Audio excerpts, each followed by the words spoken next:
امام بخاری نے فیصلہ کیا کہ نیشاپور میں جا کے مدرسہ بناتا ہوں۔ امام مسلم آپ کے شاگرد ہیں جنہوں نے مسلم شریف لکھی ہے، فرماتے ہیں جب نیشاپور امام بخاری آئے تو اتنا بڑا استقبال ہوا کہ میں نے اتنا بڑا استقبال دیکھا نہیں کبھی۔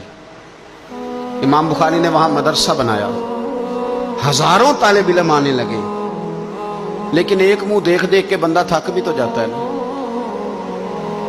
شروع میں بڑے ذوق سے لوگ آتے ہیں، پھر انہیں کمزوریاں نظر آنی شروع ہو جاتی ہیں۔ بچے سالن نہیں کھاتے، 4 دن ایک ہی روز کھانا پڑے تھے، پھر آہستہ آہستہ فرینڈ پہ بیٹھنے والے اینڈ پہ بیٹھنے لگ جاتے ہیں، ماحول بدل جاتا ہے۔ امام بخاری کے خلاف سازشیں ہونے لگی۔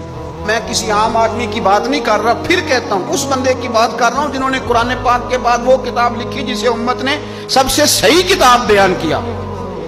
امام بخاری کے خلاف لوگ اتنے ہوئے، بادشاہ کو جا کے شکایتیں لگائیں، اور بادشاہ نے کہا آج کے بعد کوئی بخاری کے مدرسے میں درس میں حدیث پڑھنے نہ جائے۔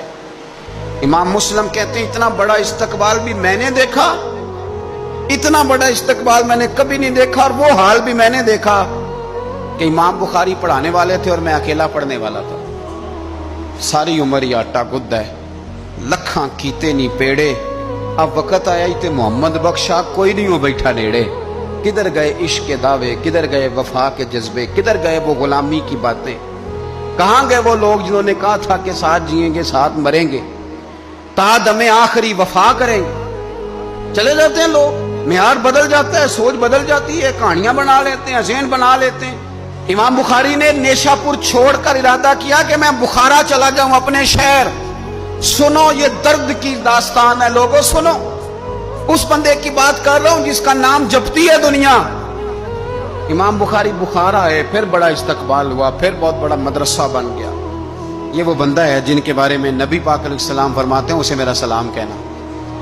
یہ وہ شخص ہے کہ شیخ ابو زید کہتے ہیں میں نے خواب دیکھی تو حضور نے فرمایا مجھے کب تک شافعی کی کتابیں پڑھتے رہو گے، میری کتاب کیوں نہیں پڑھتے؟ یا رسول اللہ صلی اللہ علیہ وسلم میں صدقے جاؤں، قربان جاؤں، میں لفظوں پہ وارد جاؤں، سونے آپ کی کتاب کون سی ہے؟ فرمایا بخاری شریف پڑھا کرو، وہ میری کتاب ہے۔ جن کی لکھی کتاب کو میرے محبوب کہے میری کتاب ہے۔ بخارے میں بڑا استقبال ہوا، لیکن پھر بخارے کے سربراہ نے کہا، سردار نے کہا، خالد بن زہلی جو امیر تھا بخارے کا، امام بخاری کا تو خیال تھا میں اپنے شہر آ گیا ہوں، اس نے کہا جی میرے بچے کو گھر آ کے پڑھایا کریں۔ آپ فرمانے لگے یہ نبی پاک کی حدیثیں میں نے رسوا نہیں کر سکتا، جہاں سارے لوگ بیٹھتے ہیں تیرا بچہ بھی وہاں بیٹھے۔ لوگوں کو پتہ ہی نہیں لوگ کس طرح کی سازشیں کرتے ہیں۔